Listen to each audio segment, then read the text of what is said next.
Hear what I tell you? See that? I don't know who that guy is. But I got more plugs and wires and everything hooked up here. A-dub. A-dub. A-dub. Get the fuck off of there. A-dub. See, Hey, fucker. it's not being shown, but on my screen here, Get off of there. it shows where I'm dubbing the audio into what they call an A-dub. So that's why I'm saying that. Now we're back to Actually, I normal. lied. I said these were finished. You got Back- one more coat yet Back to normal audio. Here we go. to go on, and one more clear coat. There's 5 coats on there now. And one more, and they'll be ready to go out of here. There's 4 more. The other one's stacked up on the top there. I need an area as big as this garage with nothing in it at all. Just for storage and a spray booth. You know, like once they're assembled, to put them out in and let them sit there. That big. I was looking right at that light right there on the left hand side, and I just noticed I don't know how that is. But anyway, I'm going shooting now in about an hour, and I'm going for a couple or 3 hours, and when I come home at 9 o'clock I'm going to put the last coat on these. Takes just under an hour to do 12 of them. Or 9 of them, I mean. 9 of them, just under an hour. I've done them in 2 lots. I can't handle 18 at once, so I've done them in 9 and 9. See how I lied? And when I come home tonight, I'll scoop the last coat on them there. I told you they were done, didn't I? Guess they weren't. For some of our jigs here, eh, Pop? That one there I'll be using tomorrow. One on the far left there with the clamps on it. You'll see that one in operation here. A little farther down the tape when I start putting the dressers together. It holds the strips in place so they'll all be exactly the same. Here's my my latest toy right here. It's a Turbo Eagle Spray spraying system, as you can see. Here it is from the back. What it's got a turbine inside of there, and it builds up air pressure only to 5 pounds. 5 pounds of air is all it takes when you spray with this baby. So the overspray is dramatically decreased. I put a short piece of hose on there, enough to get me out to the door. See where it joins in there to the hose that came with it. It joins in there. That's about an inch and a quarter hose. And it goes around out in the shop, and that's where the spray gun hooks on the end of it. It's a special spray gun too, not just the ordinary. The regular conventional air system, you're only using 36% of your product. So let's stretch it a little bit and say you're using 40% of your product. That means that 6 gallons out of 10 is going on the floor. Now I just used 30 gallons. That's 18 gallons went on the floor, according to statistics. And I scraped up with the vacuum, and not a word of a lie, between 5/16 and 3/8 of an inch in places on the garage floor. So that's 4 out of 10. I used 12 gallons. I used 12 and vacuumed up 18. Those 18 gallons at $20 a gallon. This unit right here costs $700 US. So it don't take long for it to pay for itself. Oh, what am I getting at, you say? Okay, this unit here, you use 80% of your product instead of 40% of your product. So now I'm only putting 2 gallons on the floor instead of 6 gallons on the floor. Very low pressure, like I say, 5 pounds, so you don't get overspray. You barely had to wear a mask when you spray. And that overspray is waste. This right here, what comes out of the gun, 80% of it goes on the object that you're spraying. The other one, what comes out of the gun, 36% goes on the object. The rest goes out in the fans and then laying on the floor as overspray. It's 110 degrees. So the stuff dries like super fast drying. And you don't have to worry about getting in crooks and crannies and corners as you do with conventional air, because the air pressure has blown the product out. So now I can fully assemble and spray it, and you would think each piece was done individually or done with a rag. No corners or bare spots in it or nothing. Because of the low pressure, the product just goes right in there. No problem whatsoever.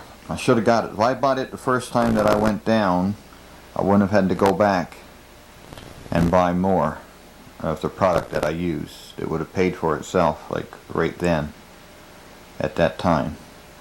And you can spray anything, any type of product with it. A guy painted a car with one that I know, and he saved $1.5 gallons on painting the car. $1.5 gallons of savings. Car paint is very expensive. That's a good deal. We're gonna take a little walk out in the backyard and take a look at some of the flowers coming This up. was a painter that he's a body man, so he knows exactly how much paint it takes to do which car, right? And that's what he saved. Beautiful day today. 52 or 53 degrees. Going to be a little cooler tomorrow and up to 55 on Friday, from what I hear. There you go, Pop. You ever see those before? Look at these crazy little bastards popping their nose up on the 19th of March. That's those violets. They're scattered all throughout. I tore the hell out of them last year because I don't want them growing back there anymore. You know, that are there by the fence. All 5:30 or so.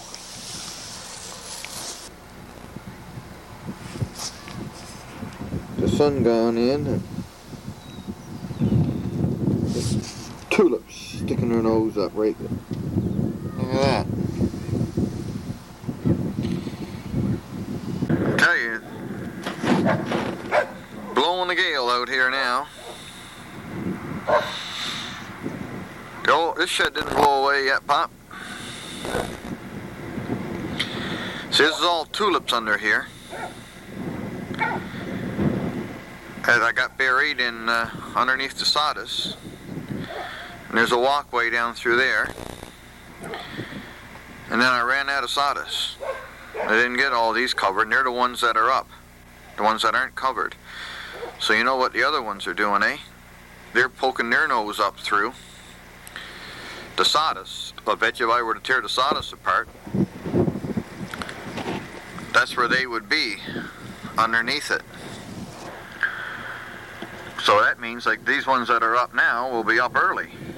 And then the ones that are in the sawdust will be later. So there'll be a show all the time. There's on the other side, looking over at the berm.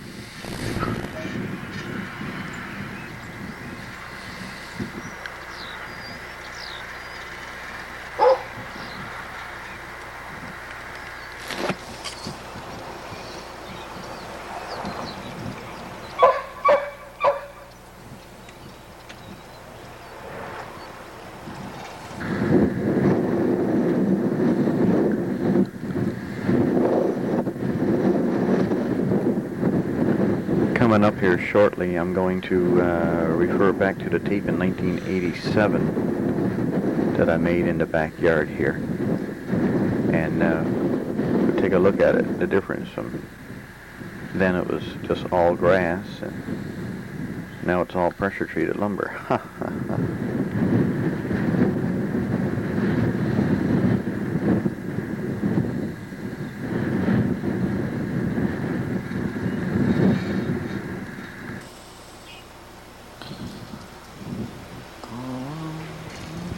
You can tell the wind, how the wind's blowing there. Look at the swing, just swinging back and forth on her own. You know, look at the little tree down the left corner there. Just flopping around. It's old Granny's house there. In the other tape now I'm going to play back in a minute, you're going to see that's down in the back of the garden, what it was before I towed it up.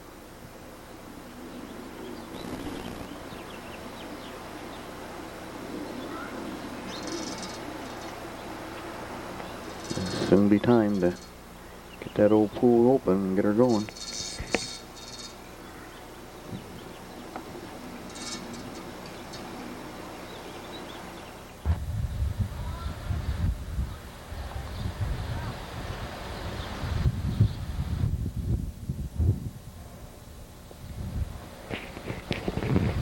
Here we go, we can see some difference. That's where the shed is up against there, right there now. And the berm over there. And the walkway goes along through there, all those little trees stuck up.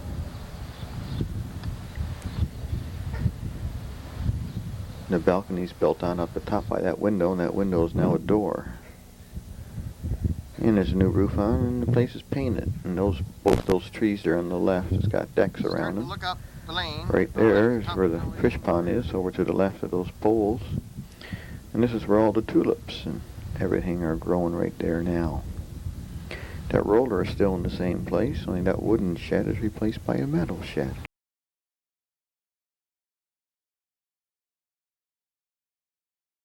Here we are now. Seen a good idea in the book there the other day. I knew I was putting off putting a rail around that balcony up there for some reason, and I'm going to put a rail similar to this here, only without that center piece in it, the center bar. And then I'm going to run a set of palings or pickets or whatever you want to call them up and down straight, or turnings up and down straight. I'm going to put them in the center and have short ones, long ones, long ones, short ones, like going out like a starburst through it. And nobody can fall through it. No one can get through it. Not even a baby's head would go through it, so it'd be legal to do it. And then it looked nice. And it saved me having to turn all them spindles too. That's Claude. Right, Claude?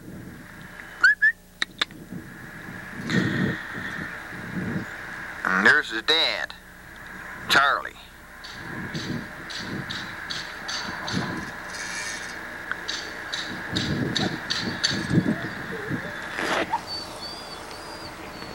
He's whining now. You hear him whine? So I had to put the other car where it was parked because of the trailer up in the driveway. If I can scrape up enough bucks this summer, I want to get that gazebo here finished off. And then the mosquitoes get too bad at night, we have somewhere to go in. Get away from the little buggers. I'll tell you something, if this weather keeps up, we'll be back with a fire going there in the old fire pit, I tell you that. Yeah, old Pop, you recognize this setup? You can push the lawnmower, which cuts the grass, which dumps the sawdust all at the same time out in the back, right? Don't look at that siding, not painted there on the side of the garage. The old lady giving me heck. That's where I had all that wood piled up, remember? And when I sprayed the house, I didn't get it done. There's the van back there, sticking her nose out.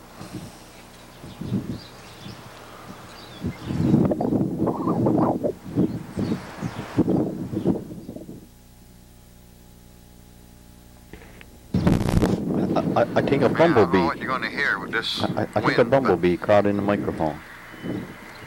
I'm back to that beginning of that sign now. I can see the window on the left, the window on the right, and the beginning of the sign. That's how far back I am. I'm back to here, right there. See how nice that blue sky With is. 144 plus 18, whatever that is. That's where I'm at. Right to there. She was sinking in the driveway, so I had to cut a railroad. So she flipped her feet over. Look. So Ron and I was over the other day. Ron was over and we cut a railroad tie off and propped her up underneath the nose of her. So we're going to get a big jack now from the railroad. Jack her up and put some 2x12s underneath there. I might even try to jack her up with the crank on her herself, eh? She won't tip over. Oh, Jesus. I mean, gosh, I shouldn't say that. Shouldn't. It won't. Better not. Good morning. Welcome back yet to another episode of the Old Southern Workshop. I bet you can say that. I bet you can't do that to your mouth. The Old Southern Workshop. You wouldn't know where a guy can get some legs for TV stand, do you? I need a stack about this high.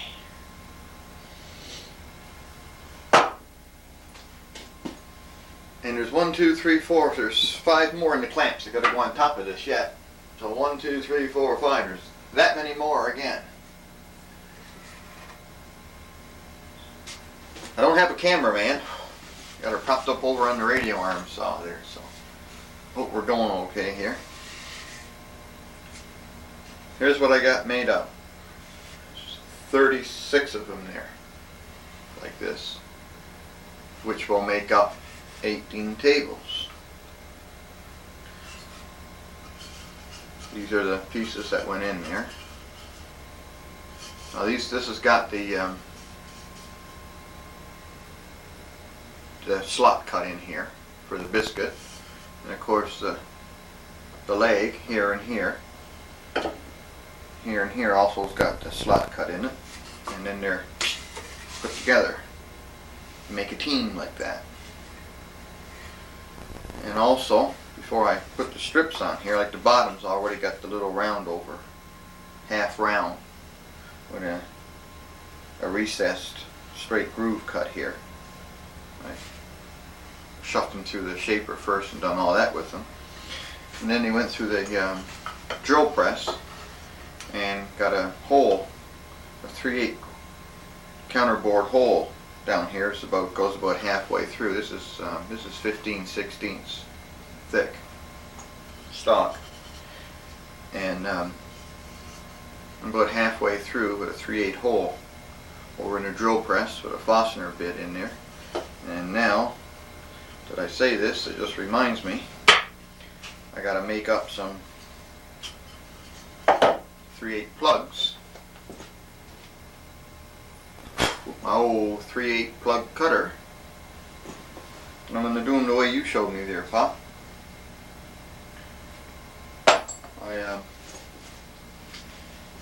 This is scrap. This is leftover. I'll take it and drill it full of plugs and then run her through the bandsaw. Pop them all off. That way. And after I screw her together, I'll put them in there. You'll see a little later on what I'm going to do with it. Down the road and tape a little. As long as you don't cut your finger off, you dumb bugger. But that's what I've been doing yesterday afternoon and this morning, and it's 10 minutes to 12 now. So there's a day's work right there putting them together. A short day, 6 hours, I guess. 6 or 7 hour day. To put them there together. Good and steady right there, almost.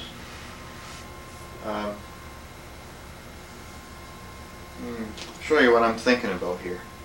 Of course, it's too late for you to give an opinion, because by the time you get anything done, I'm going to have it done. Or, you know what I mean? Just we're live now.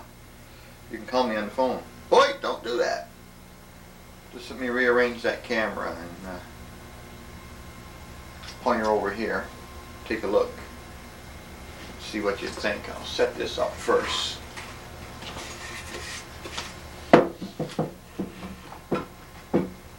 Right here somewhere. There's going to be 2 shelves on here. Now my holes that are drilled through here are on the other side. Like, you don't come all the way through, right? They're on the other side. So this is going to be screwed into here. And I'm putting a shelf here and a shelf here. This one's for the TV. This one here is for the VCR to go underneath it. Now what I got to do, man, because this is recessed back about 1/2 or 5/8 of an inch, I got to notch this like we did with Lou's there, okay? And bang, that's got to fit in there. In between here, and of course the table comes out to here. Now that's great if you're making 1 or 2 tables, but on 18 tables, I got 2 shelves, so I got 36 of these. And it's got to be cut in and fit perfect, or it's going to look like it's not fitting. You know what I'm prondaying, what I'm saying? So, I think what I'm going to do is make it deliberately off. And here's what I was thinking about. I'll take my 2-inch, I'm going to get some scrap, a couple of pieces of scrap, and play with it. And, you know, take my 2-inch Forstner bit, set up a jig in the drill press, and whammo, break that corner right off of there. Okay? So that right here, from here back, it'll sit back 1/8 or 3/16 of an inch, and when it passes here, it'll pass with the same amount on both sides. So there'll be a semicircle cut out of each one. Do you dig what I'm saying? I think you do. It's the best I can explain it anyway. So, Mom, go to the bathroom. you know, the other way, I'm going to have to hold each one in place, because crepes, for all of them to be exactly the same, even though these strips are exactly the same width, this might be twisted or turned a little bit, you know, when it went into clamps, eh? So 1/16 of an inch, if you got a gap that's open, a 1/16 of an inch is not much of an error, is it? But if you got a gap that's open 1/16 of an inch, son of a bitch, looks like you can piss through it. Wind would pass through it. So this one I'm going to open it up 1/8 or 3/16 deliberately. Pop her off with that. But I ain't going to cut one of my tops. You know, I'm just going to take a piece of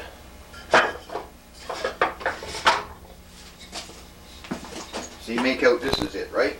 And I'll put this in the press and whammo. Cut her off here.